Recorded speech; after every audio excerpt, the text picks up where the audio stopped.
Right, so good morning and welcome to the ACMA General Insurance Agency Daily Dose of Sales Caffeine on Facebook Live. Now, this learning session is brought to you by the ACMA Academy, where we share knowledge and skills development for professionals in the insurance industry. So today's topic will be paper close. Now, I am Banjo Acuna, your trainer for the day. All right, so before we start, I'd like to read Matthew chapter 6, verses 7 and onwards. And this reads, "And when you pray, do not heap up empty phrases as the Gentiles do, for they think that they will be heard for their many words. Do not be like them, for your Father knows what you need before you ask Him. Pray then like this: Our Father in heaven, hallowed be your name. Your kingdom come, your will be done on earth as it is in heaven. Give us this day our daily bread, and forgive us our debts, and we also have forgiven our debtors. And lead us not into temptation, but deliver us from evil." Lord, we thank you for this wonderful Monday morning that you have given us. We ask and continue to pray, Lord, for our goals for this week. We pray, Lord, for the Holy Spirit to help us and teach us, Panginoon, on how we can plan better, Lord, for this week ahead. We thank you, Lord, for the past week, Lord, that you have done, Panginoon, lalo na po with our work. And we also continue to pray to bless the work of our hands. We just commit to you our entire week for the day. Thank you, dear Lord. This is our prayer in Jesus' mighty name. Amen and amen. All right. So, again, it's wonderful, medyo gloomy ang weather because I think there are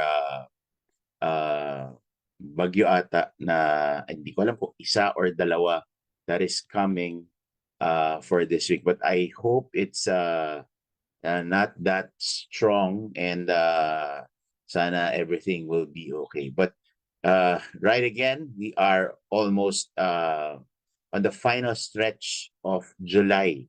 Okay, grabe, no? Parang kalahati lang ng buwan, ngayon final stretch na ng buwan na ito. And we're praying that everyone here who's hearing me on Facebook Live and at the same time dito po sa ating Zoom will be hitting their goals for the next couple of days until the end of the month. All right, so with that, I'm excited to again share this timely topic for today, which is what we call the paper close. Now, this paper close is an added tool that will help us or method that will help us close our sales. And at the same time, it will also help our clients think, okay, on what their situation is. Lalo na sa pagkuha po ng basic life insurance. Okay? Now, this paper close is originally not mine. Okay? Ito po ay salin-salin na. But on my early career in the life insurance industry, this was shared to me and also to my mentor. Okay? Kaya madalas nagagamit namin itong method or tool na to. And I'm about to share this as a trainer and also as a financial advisor. Okay? So paper close, all you need to do is set the stage. The paper close is a non-threatening tool or method na pwede mong i-share, okay, sa client mo. Okay, pag sinabi kong non-threatening, para lang kayong nagkwekwentuhan, para lang kayong ang tawag dito, more of coffee table talk. Ayan. So the setting would be you would like to ask the client or give the client a scratch paper, a clean sheet of paper. Ang biro nga nun, kahit nga sa ticket ng bus, okay? Or on a table napkin, you can do the paper close. Okay? You can do the paper close. All right. So, at the same time, ang kagandahan din dito is you will be able to um, palabasin yung emotion ng ating kliyente. Okay? So, with that, siguro maybe we could start our topic for today. So, ako rin maglalabas din ako ng aking pen and paper. All right? So, I'll ask the client, okay? Good morning, Mr. Client, and thank you very much for having me today. I know we are both busy, but you have given me time for our appointment for this day. And I'd like to commend you for again seeing me. So how's everything? Okay, some little chit chat. Okay, but at the same time, no. Before we start, I'd like to say this that everything that we're gonna be talking about, any information that you will be giving me will be treated with utmost confidentiality. Okay, so Mr. Client, can we start our meeting for today? Okay, so I like to give you this clean sheet of paper, okay, and this pen to write on. So actually ako rin magsusulat din ako. So at least both tayo could use this tool. Okay, so let's start. Okay, I know, Mr. Client, I'd like to ask this question. If you suddenly hit the bucket, okay, or have you died last night? Ayaw kong gamitin kasi yung word na yun eh. Okay, have you suddenly kicked the bucket, okay, which it didn't happen, of course.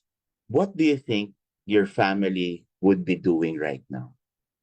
Ano kaya yung ginagawa ng pamilya mo ngayon? No?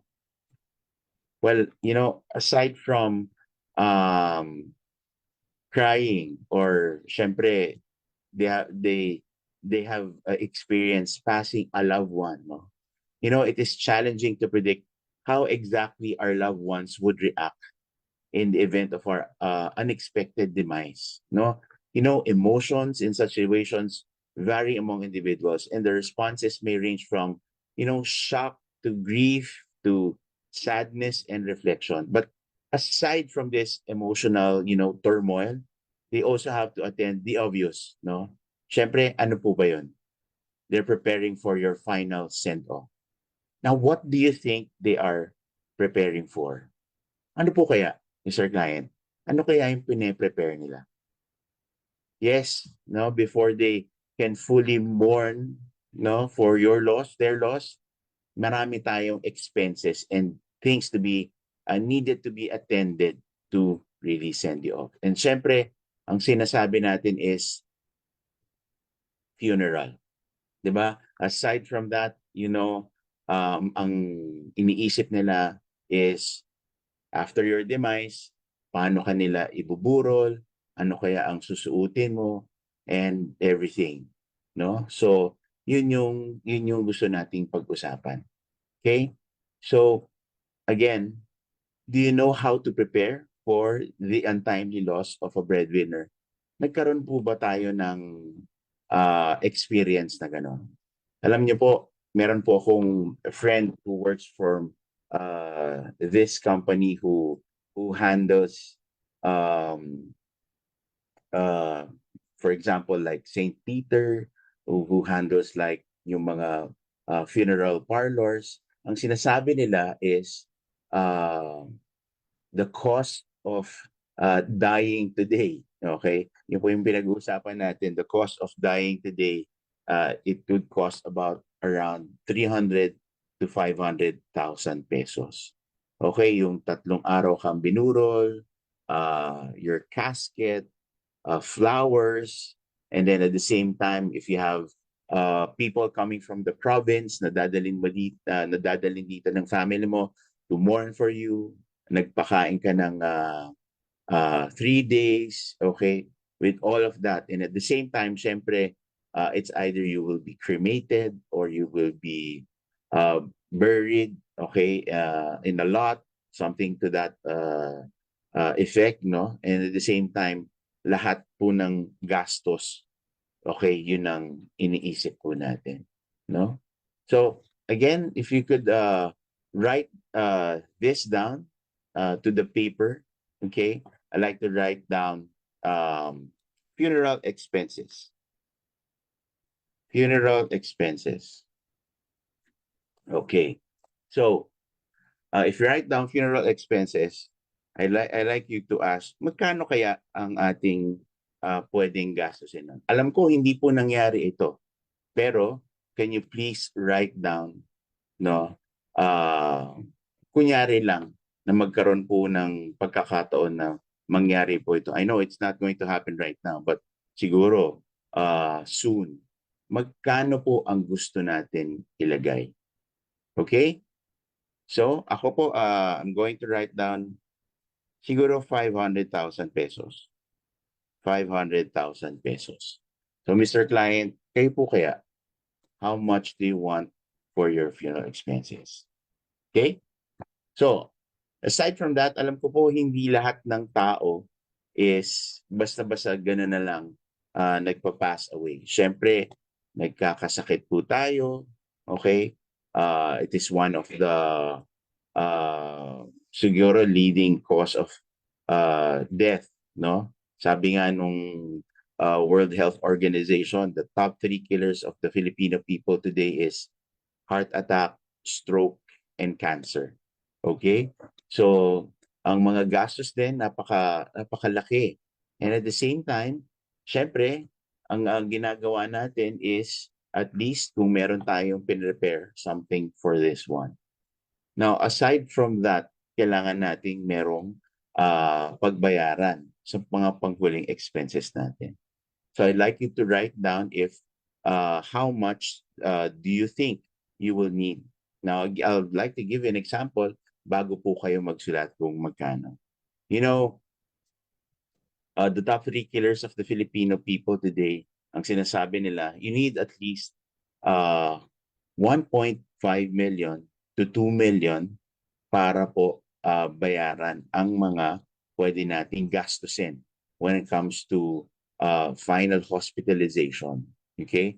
So yun po yung pinakagastos. You know, we have this experience, okay, ng isang client that yung father po niya, okay, nagkaroon po ng lung cancer. And at the same time, very early onset po yung pagkakadetect ng cancer na yan. So they went through the chemotherapy sessions. They went through yung sinasabi nating tinanggal yung tumor, okay? It's in the lungs. Kaya nang ganoon, nagkaroon po ng radiation therapy, etc. But after 4 months, okay, sadly, the father passed away. And sinasabi niya na marami silang ginastos po dito. And yun po yung naging malaking impact para dun sa kanilang family, yung gastos na inilabas po nila. At we heard also that naghati-hati po ang family nila na doon. Okay, so at the same time, kung ako po ay maglalagay, if I'm going to write down hospitalization, I'm writing it down right now, magkano kaya ang magandang at least nakalaan na gastos para dito? I'm going to write down 2 million pesos in preparation if that would be the case. So Mr. Client, kayo po, magkano po kaya ang ilalagay nyo for hospitalization? Okay. Thank you for that, Mr. Client. And the next one is, can you please write down debts? Or yung sinasabi nating utang. I'm writing it down. Now, what are debts? So these are, syempre, there are 2 kinds of debts, no? The good debt and the bad debts. Now, I'm talking about kung meron tayong iniwan na um, credit card debts or loans, or yung kunyari binabayaran pa rin natin yung sasakyan natin or any property that we have gotten. Okay? So kasama po ito rito. And syempre, alam naman po natin ang if we suddenly passed away, okay, ito pong mga debts na ito, kailangan po natin yan bayaran din. Okay? Mapapasa yan po sa mga mahal po natin sa buhay or sa mga beneficiary natin. Now, if I may ask, Mr. Client, do you have any or incurred any debts? Okay? If you have, please write it down. If not, kung wala, then it will be better. Okay, now I'm writing also, I have a 500, still a 500,000 loan for my car and some credit card na hindi ko pa po nababayaran. All right? So, we have put down funeral expenses, hospitalization, and debts. So sa funeral expenses, nilagay ko po is 500, hospitalization is 2 million, and debts is 500,000. Mr. Client, with regard with this, let's now add kung magkano yung kailangan natin if suddenly we passed away. So I'm now computing. So it costs about like 3 million pesos sa akin. So Mr. Client, magkano po kaya okay yung inyong expenses? Okay? All right? I'm going to stop there, ladies and gentlemen. Now, with this one, okay, as you see on this on the picture, okay, I like to read, protect your family with life insurance. No one really wants to think about life insurance, but if someone depends on you financially, it's a topic that we cannot avoid. Now, gusto kong i-explain sa inyo today is ano ba yung pinag-uusapan namin ni client kanina. Okay? Is yung sinasabi nating clean up fund. I like to share this with everybody so at least alam natin, okay, or ma-review tayo kung ano ba yung pangangailangan with regards with getting a basic life insurance. Mamaya, babalikan po natin yung pinag-uusapan po namin ni Mr. Client. No, a cleanup fund o yung sinasabi nating final expenses, okay, is an insurance term referring to again, the final expenses associated with an individual after his or her passing. Okay? What are cleanup fund life insurance primary purposes? Ano bang pinaka sinasagot nito? No? Parang yung sinasabi ng final expenses. It pays the deceased final expenses such as those for funeral, burial, and the cost of settling financial and properties issues and the like. Okay? Now, in the case of yung getting individual insurance, no? Itong pinaka-cost nito for the cleanup fund. Iisa-isain po natin. Okay? So, at least alam naman natin, if you have experience, no, ayokong sabihin na sana may experience nito or just to prepare everyone or even your clients, ito yung mga gagastusin nila. Number one, funeral, memorial service, and cremation, etc. Okay, alam naman natin kung may experience tayo or nakapagtanong kayo, magkano ang gagastusin natin with regards with for a person's funeral or memorial services, cremation. So maganda, sinasabi na natin na at least kumuha tayo ng ang tawag dito, ng insurance na ganito from different ang tawag dito, death companies yung tawag nila like St. Peter, etc. Yun nga yun. No? So at least makapagtanong din tayo kung magkano. Alright? Also, yung sinasabi natin, travel associated with such services, whether from the body of deceased or for family members to attend the services, minsan yung mga kamag-anak po natin from the province, from both sides, no?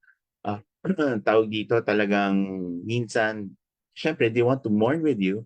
So, sila rin ang gumagastos, nagre-renta sila ng ng bus or ng jeep or what. So for the family para gustong makiramay. Okay? At the same time, yung food na sinasabi natin, food expenses, no? Ilang araw ka rin magpapakain. Siguro either lunch, dinner, merienda or kahit man lang merienda, 'di ba? May gastos tayo para dun sa mga nakikiramay. Or flowers or yun nga catering, etc. Aside from that, no, kung saan ka paglilibingan. Another gastos din po yun kung magkano. So may mga lot po yan, memorial lots that is being na binebenta all over Metro Manila or even the outskirts. Okay, mas yung iba they prefer sa probinsya na lang, okay, para mas mura daw.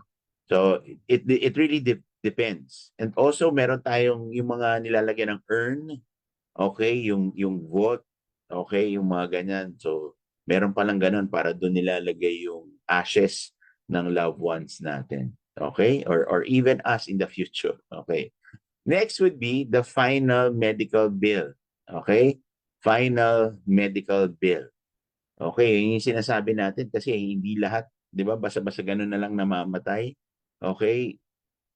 Pupunta at ikaw ay mau-ospital pa din. So, ano ba ito? It's either, syempre, pumunta ka ng ER, either, 'di ba, ni-revive ka or something, or matagal ka nang na-hospitalize. Okay, talagang may nilalaban ng sakit, etc. And that leads um, to our final demise. Okay? So final medical bills. So usually 100% meron po yan. Okay? Next is paying off credit cards. Paying off credit cards. Now, alam naman natin na syempre tuloy-tuloy pa rin. Minsan hindi natin expected na nagkaroon ng disgrasya, etc. And or a breadwinner, okay, alam naman natin may ginagamit na credit card. Now, ito yung mga sinasabi natin na debts na kailangan natin also isettle because mamanahin ito ng ating spouse or ng ating pamilya for that matter. Okay? Aside from that, syempre, settling for estate taxes, okay? Realtors fees, okay, legal fees, etc., etc. So, alam naman natin if somebody pass away, the doctor will take his fee. Okay, babayaran natin yung tumingin sa atin na doktor. Okay, mga legal fees para po sa mga estate tax na inaayos ng ating lawyer. Babayaran din natin yan.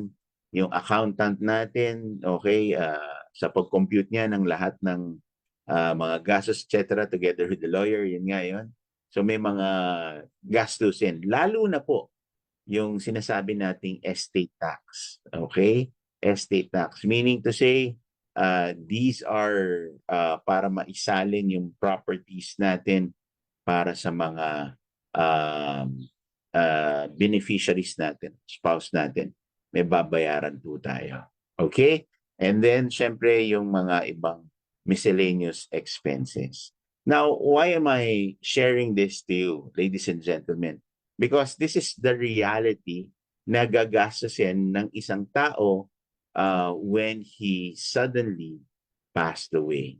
Ito po yung haharapin nating gastos. So usually, I'm sharing this to the client kasi it can wipe out his savings, his investments, or the person's investments kung hindi ito pinaghahandaan. Now, I'm very passionate to share this to pag may nakakaharap akong kliyente because this is reality. Okay? Ako po, nakapag-experience na rin po ako rito couple of times when my father passed away. Okay, syempre, nalaman po namin, nalaman ko personally ano yung mga kailangan niyang gastusin for his final expense. Okay? A client of mine also passed away and at the same time, yung mga again, yung mga kailangang bayaran ng pamilya, nalaman ko rin. Okay? That's why sabi ko, importante pala na malaman ito ng mga kliyente namin. Kasi let's give it a fact that most nakilala natin na kinikliyente natin, ang gusto lang pag-usapan is their investment.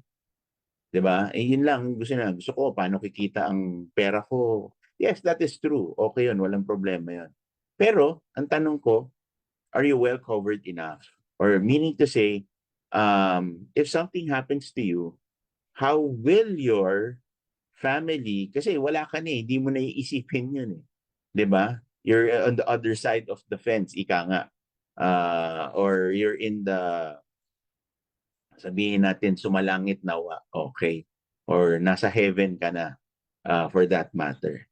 Eh, yung mga taong iniwanan mo, okay, may mga bayaring kang uh, they need to settle. And that's why I am sharing this to you, okay, Mr. Client. Okay? So yun, so again, uh, we we help them just to just to share it to the client. Again, funeral expenses, magkano ba? 'Di ba? So, medical hospitalization bills, magkano ba? Utang kung meron. Okay? Inisa-isa po natin 'yan. And ang kagandahan po nito is we are teaching our clients to prepare for all of these things. Okay. Now, going back dun sa sinasabi natin. Okay? So, Mr. Client, okay, now we have shared to you ano yung mga gastos. And again, you're gone physically. And these are still final expenses to consider.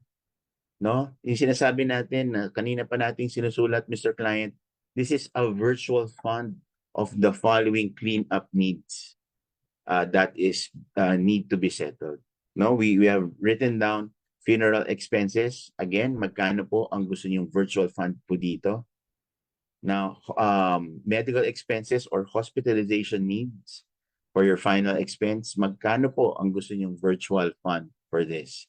And debts or other miscellaneous expenses kung meron pa po. Now, Mr. Client, I like you to add all of these things na pinag-usapan po natin. Ako po, nagsulat din po ako, ang kailangan ko is around 3 million pesos. 3 million expenses. Okay? So, Mr. Client, magkano po yung sa inyo? Can I see? Oh, halos parehas lang din po pala. Scripted na scripted eh. No? Oh, Mr. Client, halos parehas din po pala. Now, again, Mr. Client, even if you're gone physically, again, meron tayong kailangan bayaran. So in this piece of paper na sinulat natin, my question is, do you have that money in your bank or kung meron kang tinatago, 'di ba? Now let me read this, ladies and gentlemen, to share it to your client. Now, Mr. Client, how would you feel? Kasi usually sasabihin ng client, ako wala ako niyan. Meron lang ako, sabihin natin, this X amount na nakatabi sa bangko, alam to ng spouse ko, etc., etc. Pero kung ganito kalaki, sa tingin ko, wala ako niyan. And then I will say, how would you feel, Mr. Client, if I can show you a solution that will provide you with a cleanup fund of around 3 million, okay? Or the amount that you need, which is within your current budget. Will you consider it, Mr. Client? Then you pause. Then you wait for the client's answer. Diba? Again, if I can provide you with a cleanup fund, sabihin nyo kung magkano, 3 million pesos or the amount you need. Okay? Which is, tawag dito, which is kayang abutin ng yung budget mo or your current budget. Will you consider it? 100% sasabihin ng client, yes. Okay? Kasi ang gusto rin nating sabihin is, Mr. Client, okay, in all of these things, would you like to leave etong gastusin na to para sa spouse mo? Gusto mo bang maging, I don't like to share the magic word, but would you like to be a burden to your family kung iiwanan mo sila itong mga gastusin na to? Okay, sasabihin ng kliyente, syempre hindi, 'di ba? And pag sinabi mong tutulungan kita, Mr. Client, with regards with tawag dito, kung paano natin pwedeng solusyonan, okay, itong 3 million na to. For example lang po yan, for this 3 million. At ito'y within your budget's reach. Would you consider it? Siyempre, sasabihin niyan, yes. Okay. And then the solution, siyempre, bibigyan natin yung solution. Kanina, binigyan natin ng problema. Ngayon, bibigyan na natin yung solution. Okay? Now, the solution is, let's get term insurance. Term insurance. Okay? So, in our company, syempre, Manulife, we have React 5, or it is a 5-year renewable term insurance. It is a 5-year renewable term insurance. I like to share to everybody kung ano ba yung term insurance. Kasi marami nagtatanong sa akin, can you please explain? Kasi this is one of the basic life insurance na kailangan natin na na at least malaki ang coverage at mura. Okay? So term insurance is it's a life insurance guarantees payment of a stated death benefit to the insured's beneficiaries if the insured person dies during the specified term. So basic lang po ito. It's a basic life insurance. Okay? Basta po death ang pinag-uusapan po natin. Papayaran po yung kliyente natin. Now, the common uses of term insurance is number one, okay, term insurance plan offers financial security for the entire family in case of an unfortunate demise of the policyholder. No, this provides the highest coverage for an affordable premium. Okay? So, tandaan po natin na ang term insurance po, okay, sa Tagalog, mura lang po yan. Pero mataas po yung coverage. Okay? Highest coverage, but with an affordable premium. Okay, that's number one. Number two, because it's affordability and high insurance coverage, okay, it can also be used for estate planning, meaning pambayad po ng estate tax. Okay? Number two, business insurance. Number three, keyman insurance. And number four, inheritance planning and the likes. Now, I won't dwell in those technical insurance terms, pero ang isa lang ibig sabihin natin dito, because of the high insurance coverage, it can provide or pay off, okay, yung mga kailangan nating bayaran na pinag-iwanan kung merong mga kailangan dito, like yung estate tax, etc. Alright? So, isa yon sa mga common uses ng term insurance. And aside from that, Bank in the Philippines requires us to get a mortgage redemption, or what we call the MRI, okay, to be eligible for a loan. Okay? So usually, pag bumili ka ng bahay at lupa, pinagawa mo yon, yung either the contractor o yung may-ari or corporation na pinagbilan mo, usually pag nag-loan ka, hinihingan ka ng MRI or the bank itself. Okay? And the term insurance is best suitable for this purpose. Okay? So, yun po yung pinaka-uses ng term insurance, ladies and gentlemen. Okay? So, matandaan po natin yan, ha? Aside from that, syempre, these are the common features of the plan. Number one, it is affordable. Okay? Affordable meaning it's considerably cheap than other types of life insurance. Basic life insurance po ang tawag namin dito. Now, there are also several payment schemes that can be negotiated in the ease of the policyholder. Now, yung sinasabi natin, the frequency of payments na we can have like annual, semi-annual, or even quarterly. Okay, yun po yung kagandahan nito. Number one feature is it is affordable. Okay, aside from that, number two, it is convertible. Okay, ano bang ibig sabihin nito? Convertibility gives the policyholder o yung may-ari po ng plan an option to convert to permanent coverage without providing evidence of insurability or getting medical exam or health rating. Kasi pag kinuha po natin ito, ibig sabihin approve po tayo, okay, we can Because a term insurance, ano lang yan eh, basic life insurance, meaning in suddenly demise or death, dun lang siya magagamit. Okay? Dun lang lalabas yung pera. So, itong plan na to, dahil term lang ito, hindi po siya kumikita. Okay? Wala pong dividends, wala pong cash values. Sorry for the technical terms. Hindi po siya kumikita, wala pong interest, etc. etc. Wala po. So you can convert it into a permanent plan because term insurance is temporary. Kaya nga po term, temporary. You can convert it into a permanent permanent plan. Okay Yan po yun. Okay. Number 3, it is renewable. Okay, renewable. These policies allows us to extend our coverage, okay, every year up to a predetermined age. Okay? Now, these policies, you can renew this, okay, depende dun sa product hanggang age 75. Okay? Or yun po yung kagandahan nito. But with the product like React 5, that we have, it can be renewed every 5 years. Meaning, kasi yung every 5 years, hindi po nagbabago yung binabayad or premium.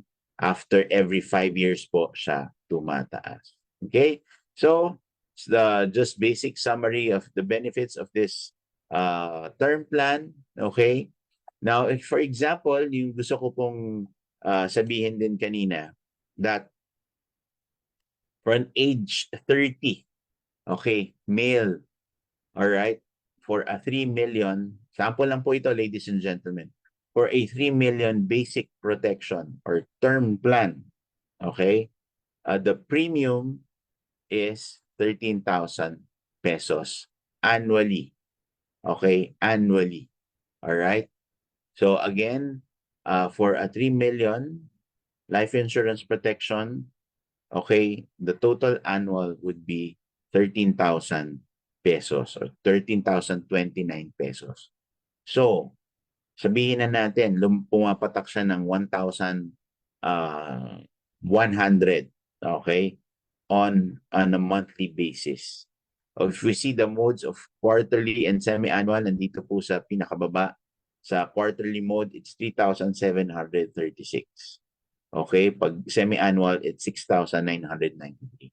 Siyempre, kung makikita po ninyo, mas mura po if tayo po ay mag-annual. Alright? So kung titignan natin, no, if you're going to ask, or even you, gusto kong tanungin, personal, how much is your basic life insurance protection? Yes, oo, ikaw, how much? Sabihin natin, I only have 1 million. Meron lang ako 500,000 investment pa. Okay.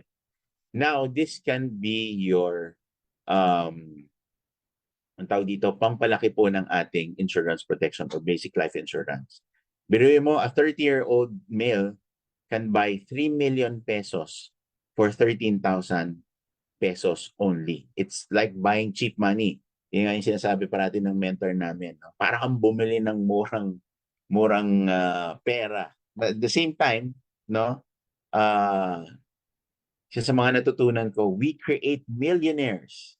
Okay, pero kailangan mo munang ma-demise. Okay? But at the same time, yes, pero totoo, sinasabi ko lang po sa biro yan, pero ibig sabihin, if something happens to the breadwinner, milyonaryo na yung beneficiary niya.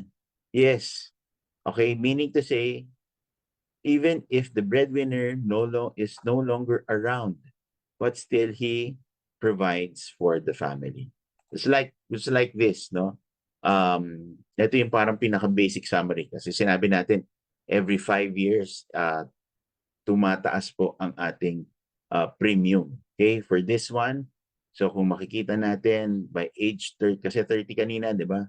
Pagdating nung by age 34, it's 13,029. Pagdating ng 6th year, 35 na siya, it's 13,350. So tumataas. So every 5 years, yan po yung sinishare natin.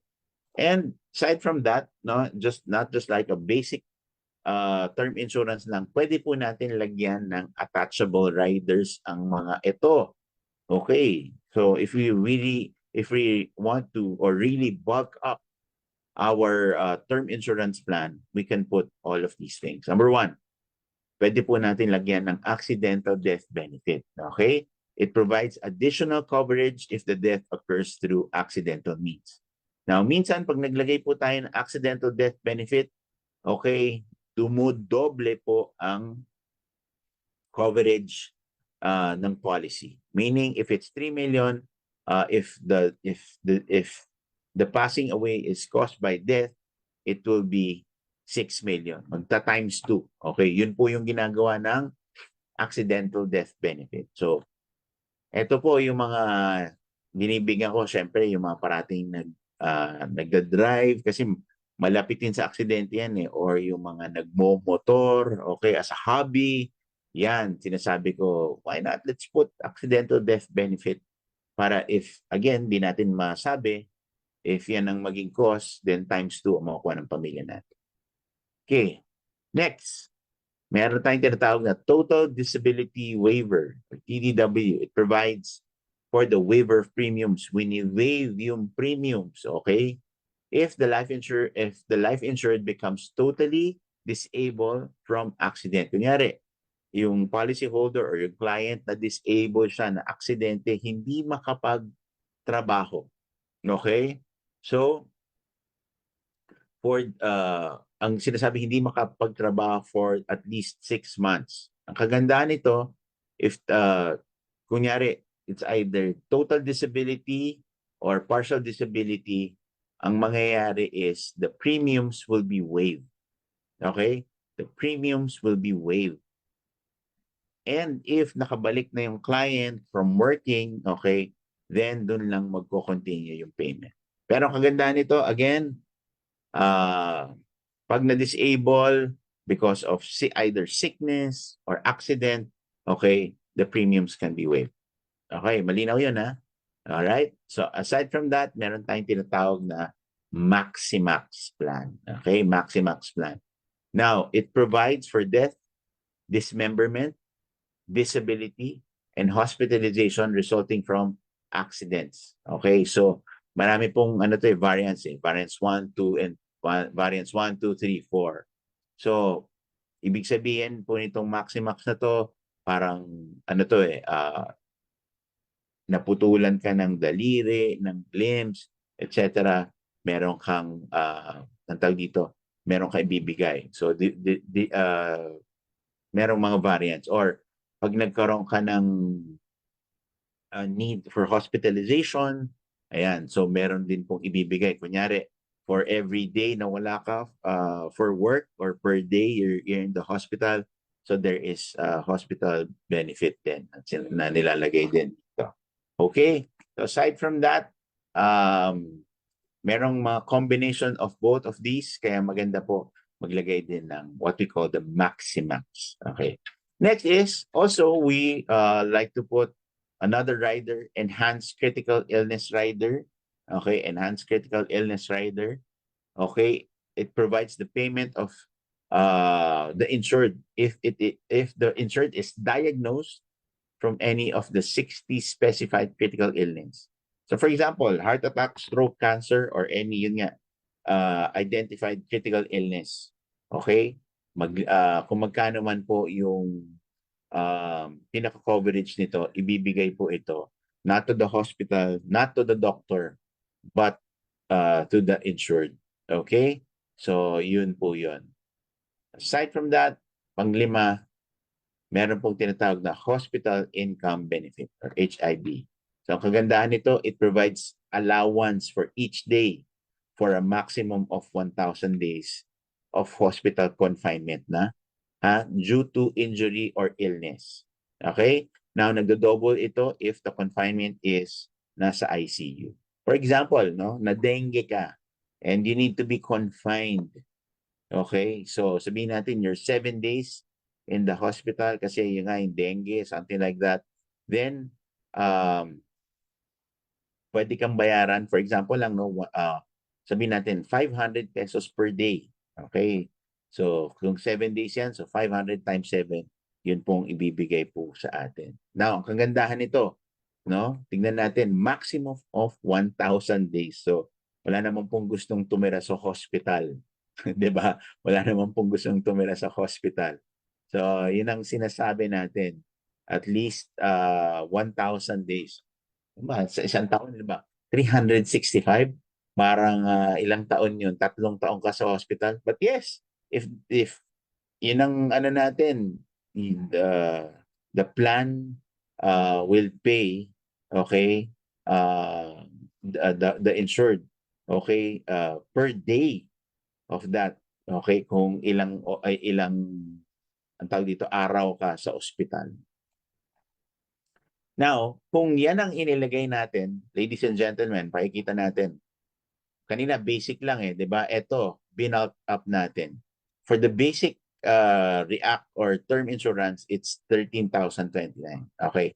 But if we add all the benefits like the accidental death benefit, okay, hospital income, Maximax, ECI or enhanced critical illness and total disability waiver or TDW or waiver premium, okay, yung premium natin can go to 48,000 pesos. Yun po yung riders pa lamang po yan. And it will bulk up to 61,722 as annual premium. Now, ladies and gentlemen, hindi lang 3 million ang protection niya. Madadagdagan po ito kasi if the cause of death is accident, it will be 6 million. Okay? Now, the hospital income benefit, okay, minax niya rito, the person can get 6,000 pesos per day in the hospital. Basta confinement, okay? And then Maximax Plan 1, another 3 million, okay? And then the Enhanced Critical Illness Rider, another 3 million. So it can bulk up to ilan? Okay? It can bulk up to 12 million yung pinaka-benefit. Okay? Inad lang po natin. So, tandaan po natin, syempre tumataas po yun. But then again, also, just to clarify, tumataas po yung benefit and at the same time, syempre, yung premium din. So, for the annual premium, it's 61,722. Ang quarterly po nito ay 17,000. Ang semi-annual po nito is 32,000. But then again, you are covered for 12 million pesos.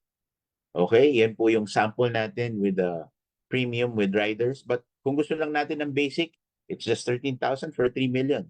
Yun po yun. Okay? So, ganun din, pinakita rin dito yung pinaka-tabular illustration natin. Okay. So, I just like to go back dun sa sinasabi natin kanina. Ladies and gentlemen, bago po itong ano. So, again, if I may ask the customer or the client, how would you feel if I can show you a solution that will provide you with a cleanup fund of 3 million or the amount that you need, which is within your current budget? Will you consider it? Okay, ladies and gentlemen. And then, yun po ang sasabihin ko, okay, sa client. Mr. Client, meron ka bang 3 million pesos na nakatabi in your bank, okay, or emergency money, or nakatabi sa bahay mo? Okay. Siyempre, minsan or kadalasan sasabihin ng client, Coach Banjo, wala. Okay. What if, Mr. Client, we can provide this by just saving or paying 13,000 as annual and you're covered already. Ang kagandahan po nito, lahat po ng pinag-usapan natin kanina, from your funeral expenses, for your last hospital bill, your debts, lahat po yun mababayaran. Okay? And at the same time, hindi na po natin to iisipin. Kagaya nga po ng sinabi ko, Mr. Client, kanina, would you like to be a burden to your family? If you suddenly passed away and then meron kang iiwan na bulk na bayarin sa kanila, how would they feel and what would they think? Okay? Yung iba nga, yung biroan po namin, iba yung iyak ng widow ng merong iniwan ng insurance. Okay? Sa widow na walang iniwan ng insurance. Siguro yung widow na iniwan ng insurance parang may pagka-class pang pagsinghot, pag-iyak. Okay? eh yung talagang iniwanan ng wala, parang talagang nagwawala talaga. No? Pero binibiro ko lang po yun, in-exaggerate ko.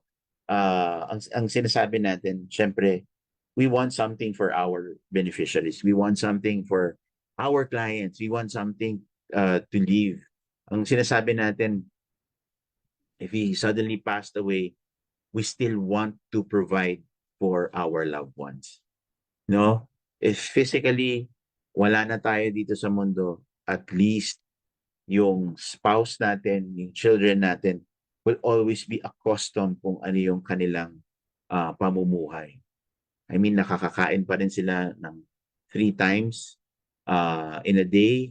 At the same time, nakakapag-travel pa rin sila, nakakapag-vacation pa rin sila, uh, nakakapag-aral pa rin ng mga bata. Kumbaga, tuloy pa rin yung kanilang lifestyle. And that would be a good preparation or a good planning if you will get this term insurance, this plan for yourself. Would you like that, Mr. Client? Okay. So, the same time, ito naman po ay within the budget range. No? Yun po yung ano eh, yung pinaka-clincher dyan eh. Ganun lang ba? Ganun lang kamura? Yes, ladies and gentlemen, ganun lang po kamura ang term insurance. Okay? And again, sana hopefully this time marami po tayong natutunan with that, the basic paper close, and at the same time, yung sagot natin na solution dito, the term insurance. Okay? So with that, again, thank you for joining Akma Insurance Facebook Live. We are live every Monday to Saturday, 8 a.m. on Akma's Facebook page.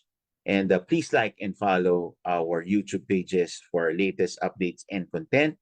And don't forget to start your day every day with a daily dose of sales caffeine. This is Coach Banjo Acuña for Akma General Insurance Agency. Have a nice day. Maraming pong salamat, lalo na po from our Facebook friends who's here. Maraming pong salamat for the people na nandito. Sir Arkin, thank you. Ma'am Pichi, Sir Rich, thank you. God bless everyone. See you at Akma office. God bless.